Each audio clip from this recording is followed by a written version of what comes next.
Hey, New One Nation, the country girl is back with another tale of mayhem for your listening pleasure. Ooh, I can't wait to get into this week. But wait a minute, where are my manners? My bad, y'all. I get so excited when it's our time that I just want to jump right in. But I have to make sure that I welcome y'all properly. If this is your first time joining us over here at the Melanin Mayhem podcast, welcome. We tell it like it TIE is over here. And I like to cuss too, so if you like that grown folk kind of shit, you gonna love this. And if you are a regular listener that's been down like 4 flats on a Cadillac, head nods, back claps, and daps to you, homie. I feel the love and I'm sending it right back at you. So all y'all, come on in here and sit yourself right on down. I feel the love and I'm sending it right back at you, baby. So all of y'all, come on in here and sit yourself down, 'cause baby, I got a good one for you this week.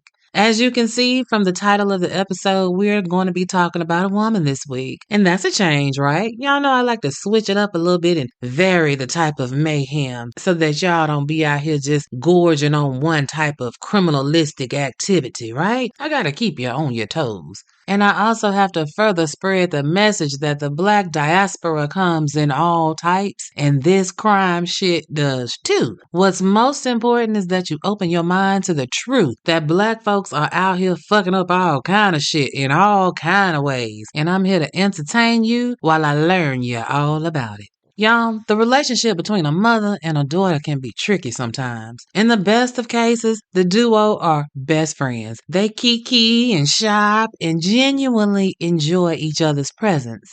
In other cases, they fight like two bitches in the street. There is contempt and no love lost, right? And those relationships are always sad, but hey, shit happens. And then there are those relationships where a daughter has seen some shit that mama did and spends a lifetime burying that shit only for it to haunt her until she has to tell the truth and shame the devil. This week's story, it comes from the latter. We have a mother that did some unspeakable things and a daughter that watched it and in some instances participated in the fuckery. But the conscience is a tricky thing, and if you got a piece of a moral compass, that shit can weigh you down until the only way you can relieve the burden is to pick up the phone and drop a dime on your mama. This week's Melanin Mayhem maker clothed herself in religion, then perverted it and weaponized it. People were drawn to her, and in the end, it was the most vulnerable among them that paid the ultimate price. This week's is Anna Elizabeth Young, aka Mother Anna.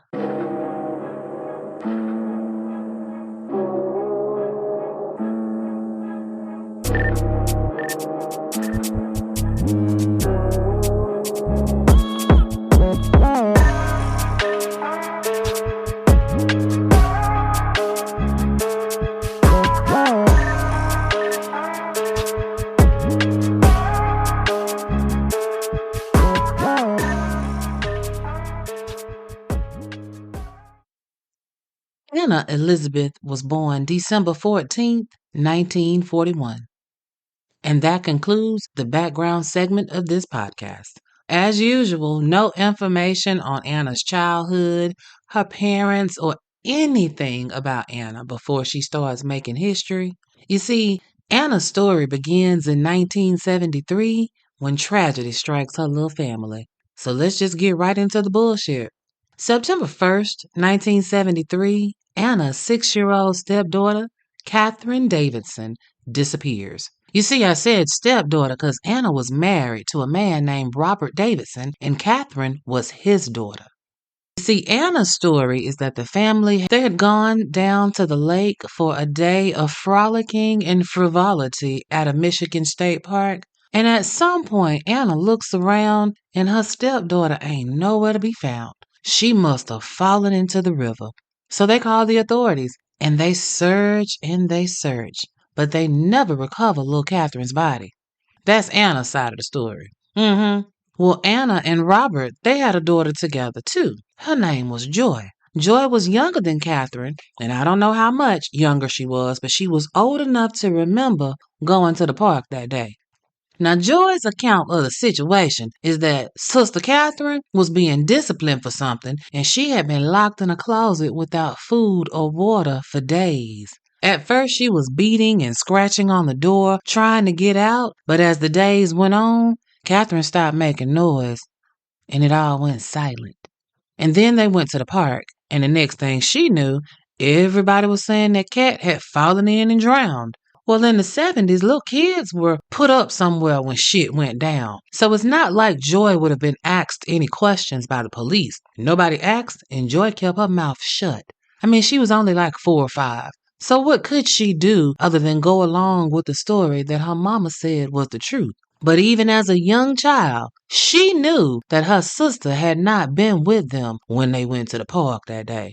Before I go on, why is it that men allow their wives or their girlfriends to abuse or mistreat their little girls from a previous relationship? Like, that's a whole thing. Like, I might do a little mini episode on niggas whose new chick killed their children.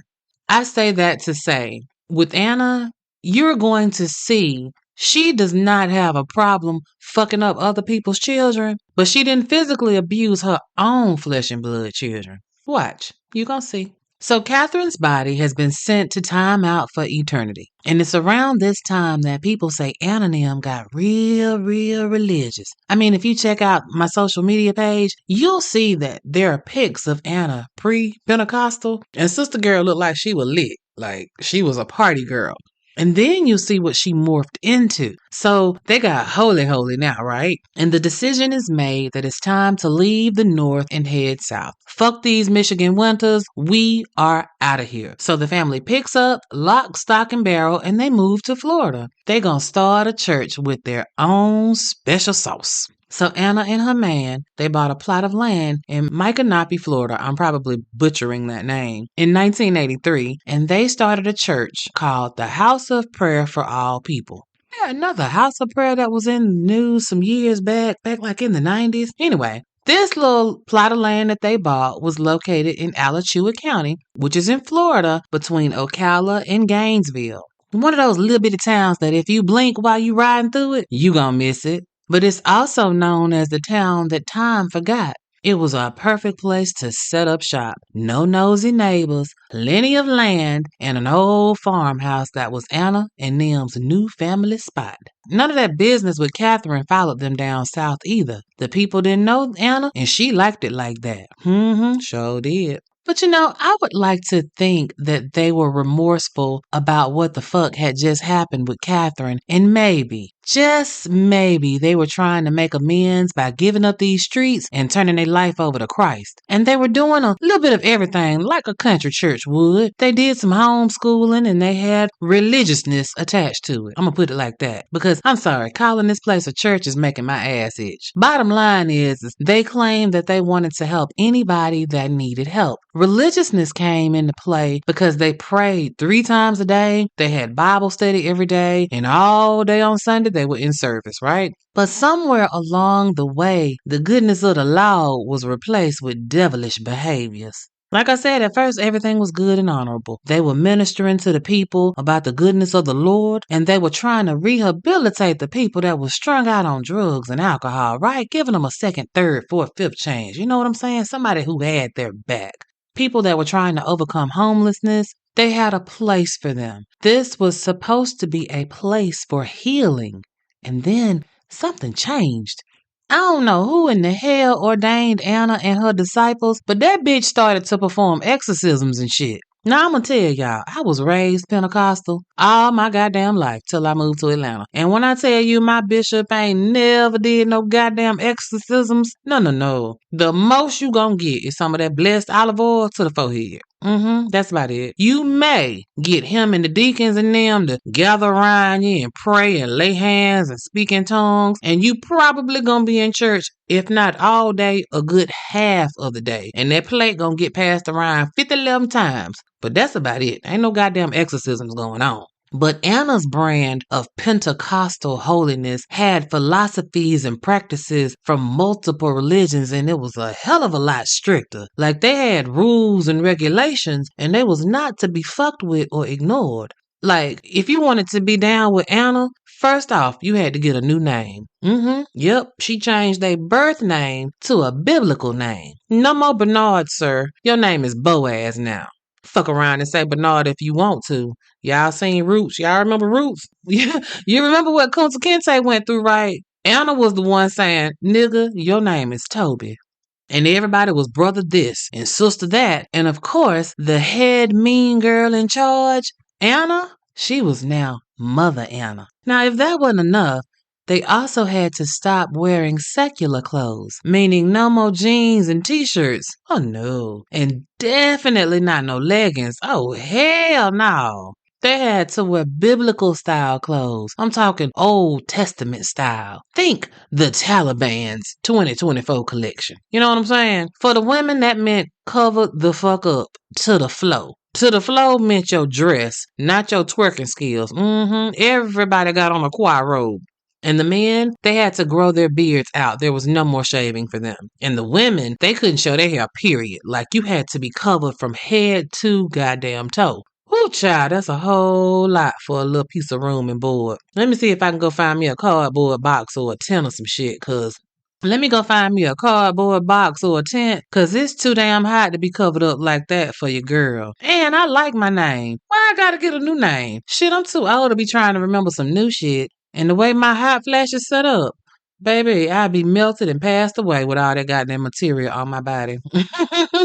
But if that wasn't fucked up enough, Anna Mae also separated the parents from their children. At least at the shelter, you and your children gonna sleep together, right? You can keep the molesters away and monitor your own damn kids. Oh no, not at the house will fuck them up. Anna slept in the room with the children, and what she said was the motherfucking law. It wasn't no, I'ma tell my mama, because Anna would be quick to put hands on anybody and dare their ass to say something.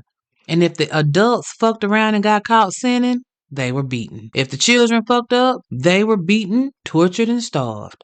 And, I know you never know what a person is going through, what they have to do to get through, over, under, or around life when it's lifing. But I'm sorry, if my only option is a situation like this, then all I have to say is fuck you as a staff, record label, and a motherfucking crew. Period. Thank you, Tupac. But I saved the best for last. As far as perverted religious practices, Anna instituted fasting as part of their spiritual walk with God. And ain't nothing wrong with that, right? Many religions fast. It's good for clarity and getting closer to the big guy in the sky, right? Well, let the house or play up in your motherfucking face. Anna made getting close to God a whole event, like the entire congregation, everybody in the house fasted for 3 days straight. And not like the regular rules of fasting where you, from these hours, you don't eat and all you can do is drink a little water. You know what I'm saying? Oh, no. Anna's fast restricted food and water for the whole 3 motherfucking days. Don't you eat or drink a thing. And when I say everybody, I mean everybody had to participate, including the little bitty kids that were infants and toddlers, the babies. I know, you probably cussing like I was. No food at all. Nothing to drink but spit. And I mean, if we really gonna be honest here, spit dries up after a few hours if you ain't hydrating.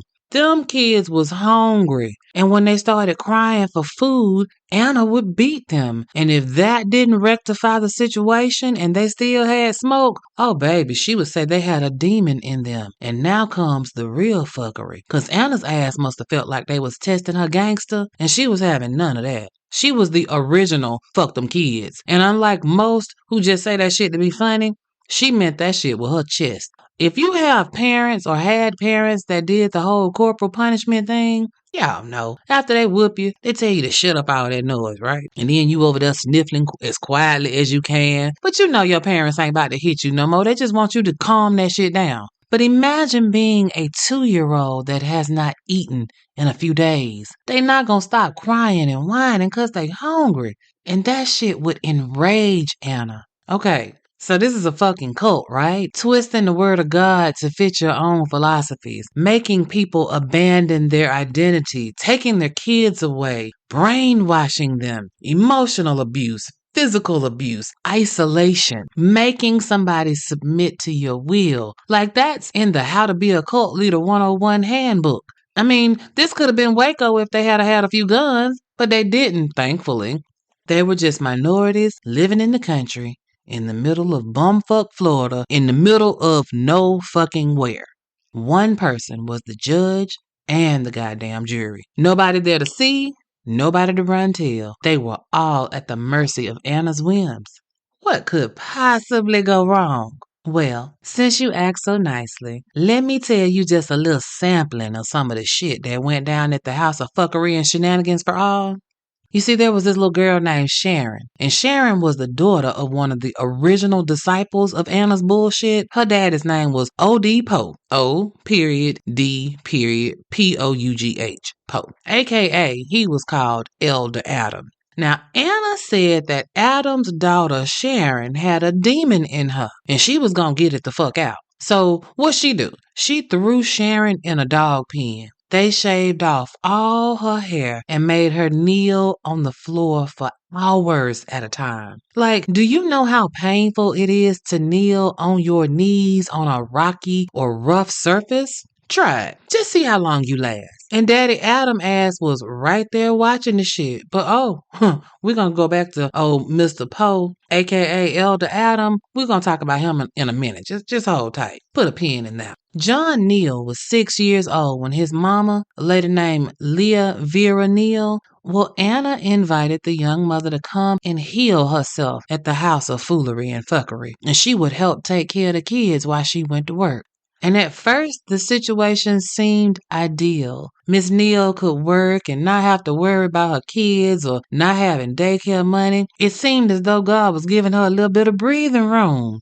But then, Mother Anna punk ass decided that baby Katanya had a demon inside her and made it her ministry to exorcise the demon out of that child. Now, I told y'all, Katanya was only 2 years old. 2. So while Miss Neal was at work, and when her ass was right there, Anna ass made that little girl's life a living hell. Part of how these cults mentally abuse their followers is by making them hurt each other. So Anna would have John, which is Katanya's blood brother, and her daughter, remember Lil Joy? Well, Joy's name is Mary now. They would be forced to beat on little Katanya. Like, just stand around and beat on this little 2-year-old child. These are kids themselves, right? And while it wasn't something that they wanted to do, they really ain't had no choice because fuck around and find out if you want to. What Anna said was law. Period. You did what she told you to do, or there would be hell to pay, and you would get that consequence. So they did what they were told. And though it tormented John to no end because he understood that he was hurting his flesh and blood, he beat the shit out of his sister. When little Katanya wasn't being beaten, she was still being punished in various sadistic ways. Like Anna would make that little girl run in place while saying, Jesus, Jesus, Jesus, Jesus, Jesus, over and over and over. And if she stopped running or stopped saying Jesus, Anna would beat her on the bottom of her feet. Now, that's probably not something that many of you have ever experienced, but let me tell you, that shit hurt. And if you don't believe me, grab a belt and have somebody hit you across the white meat of your feet. That shit feel like lightning strikes. And our feet got some miles on them. We adults, right? We talking about a 2-year-old. This baby's feet are still brand new out the box. Still got the new car smell on them. They ain't been roughed up by years of walking on them. So if Katanya wasn't being beaten or being made to run, they were making her stand for hours on end silently. Like time out on 1,000. And then on top of that, she was being starved. So while everybody else was eating, not that baby. It kind of sounds like what Catherine might have went through. Y'all remember her, Anna's stepdaughter? That sounds really familiar. And very sadistic as fuck. But nobody spoke up for Katanya, even as she wasted away before their eyes. And at a certain point, she had wasted away so much that she started having seizures. You think anybody in that house took that baby to the hospital? Nope. Mother Anna forbid anyone to give Katanya any medicine because she said it was the demon coming out of her. And this funky bitch of a mama, I'm talking about Leah Vera punk ass, She was in the house seeing this shit with her own two goddamn eyes, what was happening to her baby. According to the newspaper reporting, November 22nd, 1983, Katanya had a massive seizure and she went into cardiac arrest. And apparently that was enough for Anna's punk ass to take that baby to the hospital. Little Katanya was on life support for 2 days and then she died on November 24th, 1983. Do you know that they buried that child? And that mama, I'm talking about Miss Neal, she wasn't around at the particular time. Like, Katanya died and Anna snatched her up out the hospital and took her back to that house of horrors. And then she just buried her while this woman was at work. So Miss Neal come home from work and she hugging on little John and she like, well, where Katanya at? And Anna say she died and she out back. Bitch, what? Do you understand the amount of furniture moving that would have went on up in that place? Baby, by the time I would have got through mopping the floor with Anna's face, she would have thought I was trying to perform an exorcism on her ass. Like, I do not play about the two that I birthed. I will fuck you up and cut you off if you fuck with them. Much less use and abuse. Honey, I will be smiling in my mugshot. Before I let a bitch fuck with my kids, I'll go eat some jail food or whatever it was that Glorilla had said. Now, based on just this information, without having been there, I know that when that 2-year-old child went to the hospital, she was in a state. She had to be severely underweight, and she probably had marks all over her body. How the fuck did the hospital and the authorities let that shit slide? Now, John says that his mama was questioned, but nothing came of it. The cops accepted whatever bullshit ass excuse was given to why that child was emaciated and never got any medical attention. Case closed. Katanya's brother, Neil, aka Adam, he might have had to participate in the abuse of his sister, but that doesn't mean that he wasn't subjected to abuse too, because everybody could get it. Everybody except Mother Anna and her precious daughter Joy. One day when John was like 7 years old, he got the shit beat out of him. Why? Because of a motherfucking piece of candy. I guess he wasn't supposed to have no sweets, and when Mother Anna found out, she passed a punishment of 33 lashes. 33 beatings, if you don't know what a lash is. Hit him 33 times with a belt. Well, why 33, Nay? That's a very random ass number. That's because super religious Anna had to twist everything back around to religion. So she chose the number 33 because Jesus was 33 years old when he died on the cross. Let that shit marinate on your brain for a minute. And like, the crazy thing is, why you dragging Black Jesus into these shenanigans? You're doing so damn much. Personally, I'd have been trying to counter with my own religious bargaining shit. How about we do 3? Because it was 3 days before Jesus rose. Shit me. And then there was 2-year-old Marcos Cruz. His mama, Sabrina Hamburg, she couldn't take care of him, and she found this wonderful woman named Anna who was willing to help guide her spiritually and let her and her son stay in their little community. And at first, it was okay. She saw Anna beating her son and starving her son for days at a time. I guess she was making him take part in the fast. But I told y'all Anna's word was law, and Sabrina didn't have no fight to go after this bitch. So after torturing baby Marcos, she convinced his mama that the best course of action was to take him to Puerto Rico and drop his ass off on a random curb and walk the fuck away. Yes, you heard me. I said that. Like, I literally said that. There is nothing wrong with your volume. You heard all of the words that just came out of my mouth. And as crazy as it sounds coming out of my mouth, whatever pimp talk she was spitting, that shit was good enough for Marco's mama, because, baby, she did indeed get on a plane December 1984 and took that boy to Puerto Rico and left him outside of a Catholic church, sat that baby on a bench, and walked away. Can y'all please tell me what in the hell somebody could say to make you abandon your child in a foreign territory? Yes, Puerto Rico is a part of the United States, but that baby ain't nobody in Puerto Rico. Like, why you couldn't have did that in Florida? How in the fuck are we using Sky Miles to do fuckery like this? Like, you could have just put him up for adoption, but no, you literally abandoned him. Oh, child. Stop this motherfucking madness. And y'all, it's not only the children that are getting mollywopped at this little house of horrors. The adults get it too. You remember how I told y'all we would go back and circle back around to Sharon's daddy? Let's talk about this shit. Oh, O.D. Poe, aka Elder Adam. He was one of the first members of the Church of Bullshit. And he had a wife. Now, whether she was his for sure legal wife or whether him and her were joined up as man and wife by Anna, he was sleeping with this woman, right? That was his wife. And you know, they doing the things that married adults do. But Anna was like, oh, you don't use that thing unless I tell you to. Because Anna said he had a lust demon inside of it. So there will be no sex in the boom boom room for you. But you know, being grown, they was playing hide the salami because we grown and we married. But you see, Anna kept tabs on everything that went down on that compound. And everything that she asked, if she asked you a question, you had to tell the truth because if Anna found out that you didn't, it would be hell to pay. So them motherfuckers was tattletelling on anything. They were tattletelling on everything and everybody. And that was designed to keep Anna's ass off their ass. So she would ask, has Adam given his wife some of that D? And they would say, yup, he sure did. Well, Anna was having none of that. And she was like, oh, since you hard-headed, cut that motherfucker off.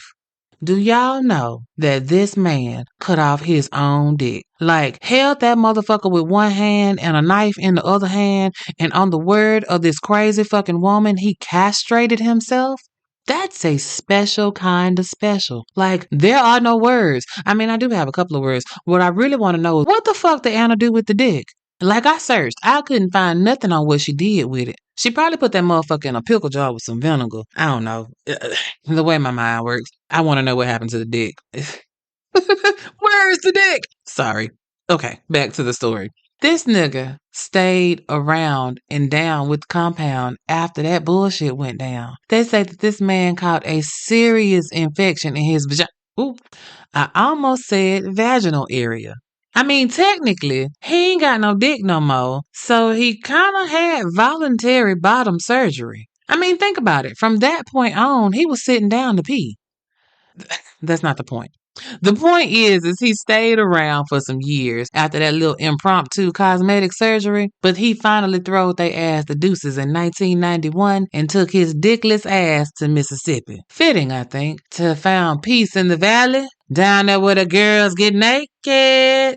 Oh, I'm sorry. I told y'all I was ratchet. All I know is P Valley need to hurry the fuck back because I need me some Uncle Clifford in my life. But back to the mayhem.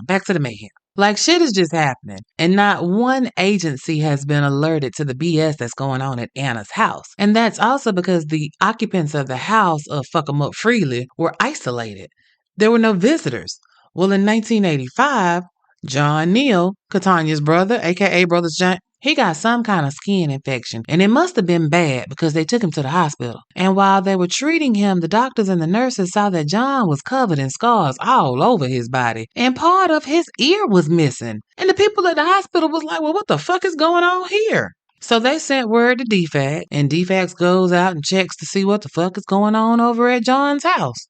When they came out to investigate, all they saw was a clean and orderly home. What they didn't see were all the hidden compartments under the house and in the walls, and since they didn't see anything, no charges were filed, and Anna was free to continue using and abusing the little kids of the house of fuckery.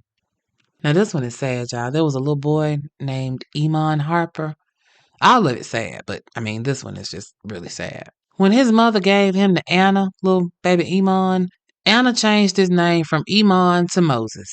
And he came to live at the house of Fuck 'em Up a couple of years after Katanya died. Now, the exact dates are murky, but it happened somewhere between 1985 and 1989. We do know that baby Moses was 3 years old, and we don't know how he came to be in Anna's care. It was basically like one day he wasn't there, and then the next day he was. But Moses had a demon in him, too. And y'all know that's Anna's job to get them demons out. Well, how does she get it out of baby Moses? Her tried and true way. She starved, tortured, and beat Moses. Had him sleeping in a cage, in a closet, just fucked up for a 3-year-old.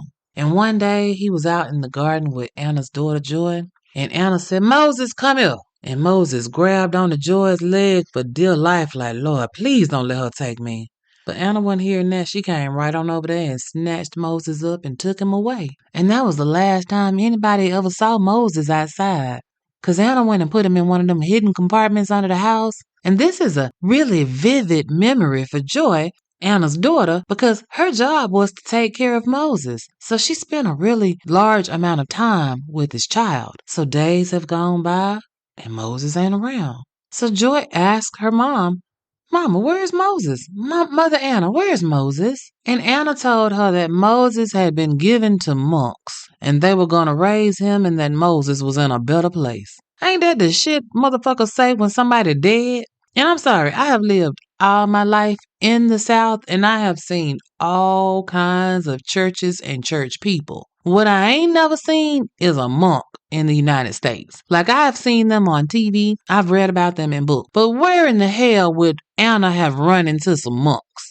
Like, you can tell a child anything and they'll believe it. But sister girl, I call bullshit because the reality is Iman, aka Moses, died locked up in a cage or something like that, deprived of food and water until he expired. Such a shame. And I still ain't done. 'Cause in March of 1988, Anna's husband, Jonah, he been quiet. Anna's been running this show. But Jonah is still around. But in March of 1988, he had a curious accident. I call it curious because they found Jonah. He was out in the shed fixing on his old Ford pickup truck. And when they came up on Jonah, why was the Ford pickup truck sitting on his chest? I'm serious, like he had been working on the truck, same as he had been doing for years and years and years. But this time, some way, somehow, that motherfucking truck jumped off that jack. I think old brother Jonah might have just got a little taste of some of Anna's discipline. I don't know it to be true, but I'm just saying. Now, time has gone on.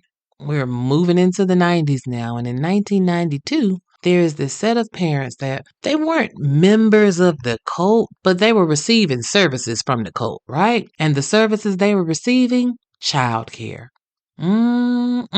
The parents could drop their daughter off at Mother Anna's good-hearted ass, and she wouldn't charge them to take care of their daughter. So they could continue to work without having to worry about their child. But oh, how wrong they were because, baby, you didn't have to be down with the House of Blasphemy to get caught up in the fuckery. And apparently this bitch was still seeing demons in children, and she saw a demon in their child, 12-year-old Nikki Nicholson. And that demon was making her smell bad. You see, for Anna, nothing is better for purification than Clorox and ammonia. And so the little girl did something that displeased Anna. Anna orders the members of her flock to hold this little girl down in this tub of scalding hot water, Clorox, and ammonia. And y'all know putting her in that chemical concoction burned that little girl. I mean, we all know that Clorox and ammonia will take the rust off cast iron and get your tiles clean as fuck. And it will also take your breath and your skin away if you fuck around and get it on you or you are in a room that's not ventilated. This bitch had people holding Nikki down, and they all had on gloves because they knew what time it was. Do y'all know that this bitch Anna scrubbed that little girl until the skin started coming off of her foot?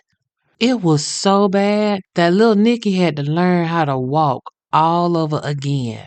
Ooh, child. Now this is September of 1992.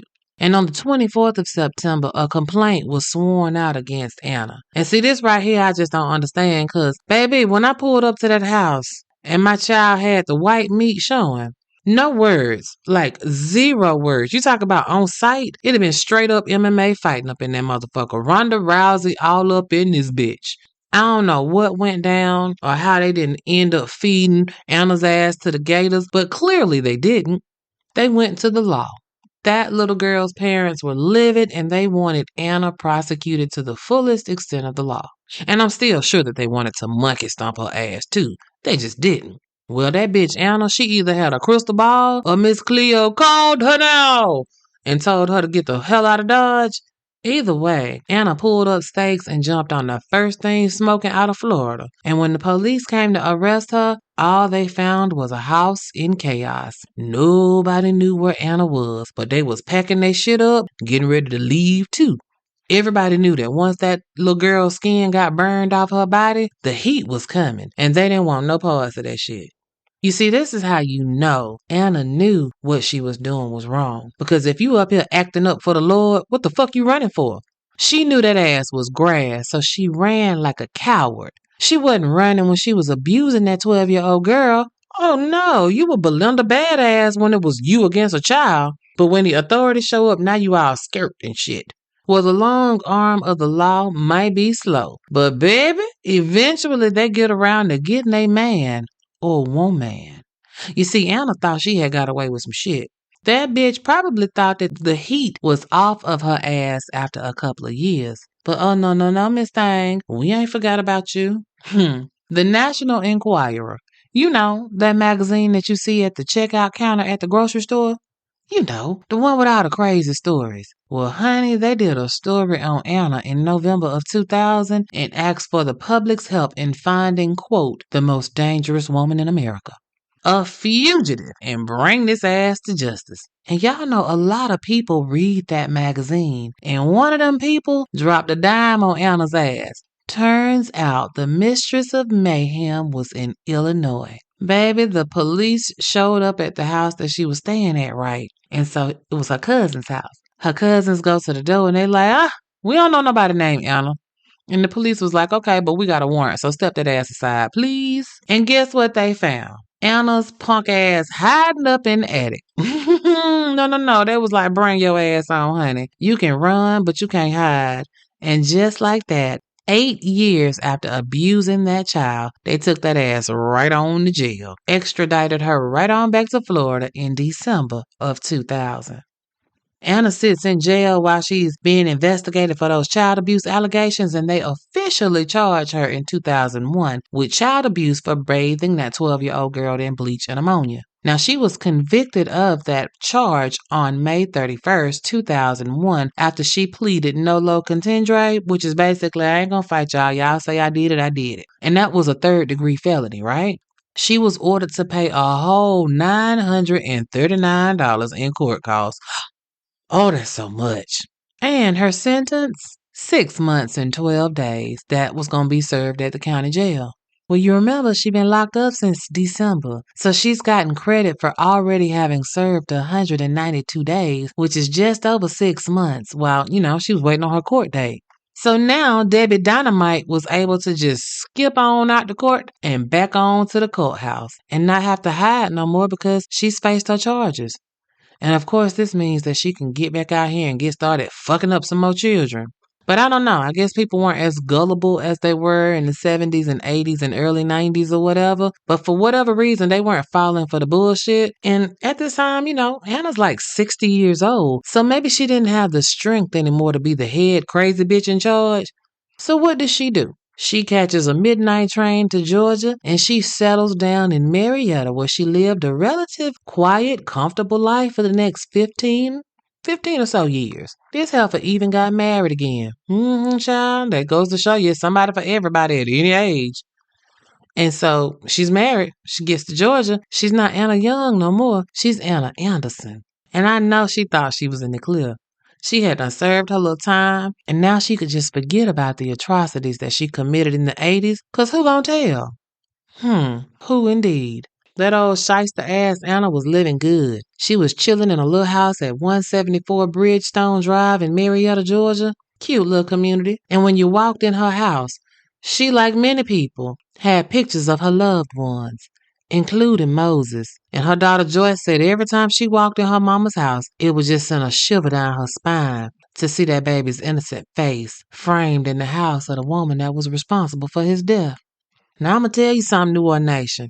If a person is holding a secret that's weighing on them, the person or persons that are the reason for the secret, they better be mindful that a spark, one little bitty spark, is all it takes for a ticking time bomb to go boom. And that's exactly what happened to Anna. Her daughter, Joy, The oldest daughter? The one who was around when the shit was going on? The one that was old enough to remember? You see, Joy got siblings, but they was all younger than her. They came up after Anna and the cult were on the downside of having them people drink that fucked up ass Kool-Aid. But her daughter Joy Fluker, aka Sister Mary, oh, Joy been wrestling with the memories of her childhood and the disturbing things that she saw being countered by the reality that if she said a word, she would be sending her mama to the big house. And I'm sorry, no matter what kind of parent a person has, that bond between a parent and a child is a tricky one. Even the worst parental figures, their kids have feelings of love and a desire to protect their parent. So Joy is an adult at this point. All her adult life, she knew something was not right from her childhood, but she had just buried and compartmentalized that part of her life. But as a full-grown 40-some-year-old woman with kids of her own and a husband, she just felt like she had gotten to a point in her life where she needed to unpack and heal, right? I don't know. Maybe it was her New Year's resolution to handle the business that was left unfinished. Whatever the catalyst was, it propelled her to pick up the phone and unburden herself. Because you see, Joy had been living her life, but apparently, to let her tell it, baby Moses was haunting her ass all day, every day. And after damn near 40 years of memories or a hank on her ass, one day it all came to a head. You see, her mama, Mother Anna, was apparently lecturing Joy, and Joy wasn't picking up what she was trying to put down. It was actually pissing her the fuck off. So Anna must have been telling her how she should have been raising her children or something along those lines. And Joy, before she knew it, said, quote, "How can you tell me how to raise my children when you done killed 2 children?" End quote. Woo! Baby, like if you are somebody's child, if you got one of them kind of parents that ain't never let you talk back to them, you understand what a moment this was between Joy and her killing ass mama. Joy was probably like, "Ooh, did I say that out loud? Shit." But can you say shocked? She shocked the shit out of Anna. Anna looked like she had been slapped. Baby, let me tell you something. In real life, if you accuse your mama of killing not 1 but 2 children and she don't put you straight or square up on your ass, you ain't got a black or other ethnic mama, that's for damn sure. But to stand there and not say nothing, just straight up puppy mouth, it was in that moment Joy knew that she was not imagining these memories. And now she had a decision to make. Take this shit to the grave or turn her mama's torturous killing ass in. Joy decided she had to snitch. She just wasn't nowhere around it for her. And she let the Alachua County Sheriff's Department know that her 70-some-year-old mama had done all this shit years ago. She called them on December 27th of 2016. She told them how Moses really died and what happened to Katanya. Woo! The police was like, "Are you seriously dropping a dime on your mama? Is this prank? Oh, this is real? Oh, okay. You gangster. Okay. We don't get many people like you. Well, all right. I guess we need to go on and start doing some investigating." And investigate they did. They found Katanya's brother and her mother who corroborated Joy's story. They shared the information with the Marietta police because they would need their assistance to help make an arrest since Anna now lived in Georgia and the crimes happened in Florida. That means extradition, bitch. One more again. You should be used to this by now. Alachua convened a grand jury November of 2017 and they voted to indict Anna on the charge of murder in the death of Moses. She was arrested in Cobb County in December of 2017, 1 month later. If you are not from Georgia or familiar with our counties in the metropolitan area, understand, what you don't want to do is be fucking around in Cobb County. Because they say Cobb, C-O-B-B, that shit stands for count on being busted. Because they always get their man or their woman. And Anna was no different. When they slapped the cuffs on her ass, she was charged with abusing a child and murder. It was time for her to face the music for the shit she did at the House of Prayer for All People in Florida back in the day. See, Anna must have forgotten ain't no statute of limitations on killing somebody, and for fucking with a child, your ass gonna account for this business. They kept her ass locked up while she was waiting on trial. Baby, you done been out long enough. You ain't getting no goddamn bail around here. 3 years and 3 months. Old Anna was getting 3 hots and a cot over there at the county. And I guess at some point she was like, man, fuck a trial. Cause old girl answered a plea of no contest on them charges. I guess she figured she was too old to crank up the jury and take them chances on getting some sympathy. So on her day in court, on Wednesday, February 17th, 2021, at 9:13 in the morning, before Judge Mark W. Mosley. But what was funny was, before they got down to the business at hand, the judge was like, hey, attorneys, let me holler at y'all for a minute. And he tells them that he is going to allow Anna to have on street clothes, but security protocols will be upheld in the courtroom. Her ass is going to be in leg chains just in case she tried to get her Harriet Tubman on. And, her attorney was like, well, Judge, I don't really know about our people. Some of them might be inflamed by seeing Mudil doing that 2-step shuffle in the courtroom. And the judge was like, look at here. You best get Anna's cheering under control, because there will be no shenanigans off up in this piece. I will have order, or I'll clear this motherfucker out and they can hoop and holler in the hall. And Judge Mosley was like, look, today they're going to fuck around and find out. I got time today and I'm with all the bullshit. Let go. So they bring Anna in and she doing her shuffle, quick step into the courtroom. And they call the court session to order. The judge addresses the court and basically tells them, if you can't govern yourselves accordingly, you ain't got to go home, but you gonna get the hell up out of here. Okay, judge, you got this. And so they start pulling all these papers out and sticking them in front of Anna. You got any questions about these papers? Nope, no questions. All right. Next up is a 6-page document called a petition to enter a plea of no contest or nolo contendere. Once again, they say, Anna, you know what this is? She says, yes. They say, is this your signature? She says, yes. They say, are you Anna Elizabeth Young? And she said, yep, that's me. They said, well, did you initial all these paragraphs? She said, yep, I sure did. So to be clear, your girl is pleading no contest to 2nd-degree murder and manslaughter. No contest. Yeah, I ain't gonna fight y'all on this. Y'all got it. That's what that means. You also understand, this is what they're telling Anna. You also understand that you've given up the right to most of your appeals, right? The only thing you're going to be able to appeal on is to say that you had ineffective counsel or to say that the judge overstepped his bounds. In other words, we got your ass and you down with letting us get your ass with no get backs. And Anna was like, yep, that sounds about right. So then it was like, are you in your right mind? Are you on any medications, any drugs or alcohol, or are you mentally ill? And Anna was like, nope, sure ain't. So then they said, so you doing this because you want to do this, right? You know that you are not admitting or denying the charges because you think that this is in your best interest. And she said, yes, sir. It's in my best interest and of my family's best interest. So then the state hit her, you understand we still gonna tax your ass, right? Court costs, court fees, fines, and then we gonna buy lunch on your ass too. And she was like, yeah, my people told me you was gonna run my pockets too. So then they asked her, do you have anything that you want to say? And she was like, yeah, I do have something I want to say. And Anna proceeds to say, I just want to thank my attorneys and my family. And I just say, God bless everybody. And I know that God know the whole truth and nothing but the truth. Thank you, sir. And then there were 3 witnesses for the state that took the stand and spoke on the behalf of the victims. We know one, Joy Fluker, that's Anna's daughter that dropped a dime on her ass. But then there was John Neal, Katanya's brother. And he got up there and he told the court that he had fucked around and seen Anna at the goddamn Walmart one day. Ain't that Walmart for you? That shit like Facebook. Ain't no telling who you might run into or what kind of show you gonna get, but you definitely gonna do one or both.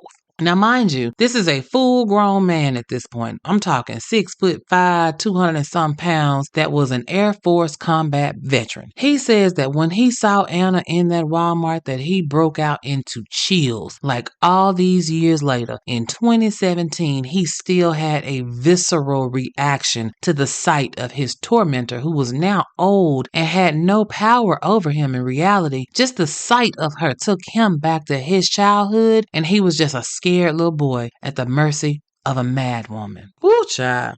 That was deep on the stand, John. Deep. But then, that goddamn Lee Vera Aguilon. This is John and Katanya's mama. Now, honey, Her testimony had me arching my eyebrows a little bit. I can't even lie, cause first of all, bitch, where you been? And second of all, what the fuck?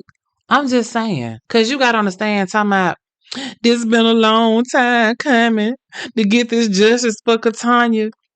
She was 2 when I went into the cult called the House of Prayer for All People, which there were really a lot of horrors. I trusted them with my 2 children, and they beat Katanya to death and damn near beat John to death. He still got scars all over his back, even missing a little piece of his ear. What? Katanya's mother said I wasn't even allowed to see her in the hospital. And when she died, they put her in a wooden box and just took her to the cemetery and put her in a hole and covered her up with dirt. They didn't put no markings, they didn't put no headstone, just thrown in there like an animal. But nothing I tell you can cover up the injustices that was done to her, the beatings that were given to her. We were all beat, but my baby couldn't take it. The beatings were just too much for her. And to be in a box in a hole. And she goes on to say that thank God Katanya had a brother that fought for her when her mama couldn't do it because she wasn't strong enough. She had just gone through too much and just couldn't stand. Bitch, what? First of all, you knew what was happening to your goddamn children. Full fucking stop. You fucking knew. And you let the shit happen any damn way. You say all y'all got beat, but your baby wasn't strong enough to take it? Y'all, I had to put some smoke in the air when I read this bullshit, cause bitch, you got your baby up in a place where she gotta take a punch? Like, are you serious? You watch these people put hands on your children and you let them? Why your ass ain't on trial? Yeah, Anime was the head bitch in charge, but you knew what the fuck that they was doing and you stayed, you left your children there with them, and at some point you were strong enough to leave and you still left your children with a person that you knew was a motherfucking monster. All I got to say, bitch, is eat a dick, choke on that motherfucker, cause you get no sympathy from me. I told y'all God's still working on me. Work in progress, baby, work in progress. So after this bitch get out the stand, Judge Mosley give Anna Ass 30 years for Moses and 15 years for Katanya to be served concurrently. And so the defense attorney at this point decides to try his luck, and he asks Judge Mosley if Anna's kids could give their mama one more hug, just one last hug before they sent her off to the chain gang. And Judge was like, you tried it. Ain't no hugging up in here. Take that hoe to prison. They can see her on visitation day. And off to prison Anna goes. Now she is 79 at this point. How many of them 30 years y'all think Anna gonna do? 5, 10, 15? Nope. None of that. This heifer did 43 days. And then she went to the lower room. Cause ain't no way in hell they let her through the pearly gates. Yep. Anna died March 31st, 2021 at age 79 at the Florida Women's Reception Center. It's funny how Florida names its prisons. This ain't our first criminal to be housed in Florida. Calling it a reception center just makes it sound like you're going to some type of event center, right? Like, girl, where you having your bachelorette party at? I'm having it at the Florida Reception Center. Talk about dressing that thing up like, sir, ma'am, stop it. But either way, that's the story of Anna Elizabeth Young, aka Mother Anna, a woman that really didn't face the music for her crimes, but I guess having the record reflect that she did do some fuckery, that's gonna have to be enough. And she did spend a little time in the county while she was waiting on her little plea trial, and I guess that's something, but it's just not enough. What y'all think, New Orleans Nation? Could you have turned in your mother for killing innocent children when you were a child once you were an adult? Like, that had to be the hardest decision Joy ever made in her life. And because of it, she not only lost her mama, she lost her siblings and their kids too. With one phone call, she lost her entire biological family. Thankfully, she was married and had kids of her own, but her siblings, cousins, nieces, nephews, they all turned on her. They said that she was the crazy one, and they believed Anna was being framed by her own daughter. Even when she played out to the shit, they still blamed Joy for the sins of the mother.